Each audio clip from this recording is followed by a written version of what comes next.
Nampally exhibition grounds లో ఇవాల్టి నుంచి ప్రారంభమయ్యే నుమాయిష్ ను సీఎం రేవంత్ రెడ్డి ప్రారంభించారు. 2400కు పైగా స్టాల్స్ ఏర్పాటు చేశారు. ఫిబ్రవరి 15 వరకు నుమాయిష్ కొనసాగుతుందని సీఎం రేవంత్ తెలిపారు. ఎగ్జిబిషన్ లో అన్ని రకాల ఏర్పాట్లు చేశామని, దేశంలోని అన్ని రాష్ట్రాల నుంచి వచ్చిన వ్యాపారస్తులు స్టాళ్లను ఏర్పాటు చేసుకున్నారని సీఎం రేవంత్ తెలిపారు. 45 రోజుల పాటు జరిగే ఎగ్జిబిషన్ ను ప్రజలంతా ఉపయోగించుకోవాలని సూచించారు.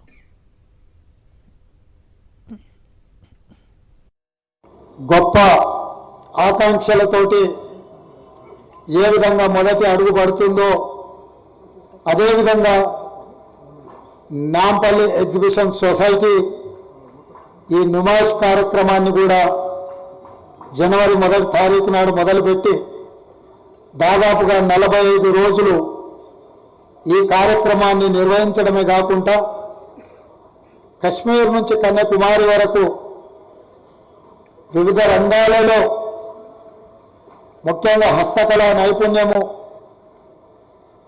కశ్మీర్ తివాచీల నుంచి మొదలు పెడితే వివిధ రకాల వంటకాలే కాదు ఎన్నో రకాల వస్తువులతో పాటు ఇక్కడ అన్ని రకాల కళలకు సంబంధించిన కార్యక్రమాలను నిర్వహించడము ఇది దేశాన్ని ఆకర్షించే నుమాయిష్ కార్యక్రమం.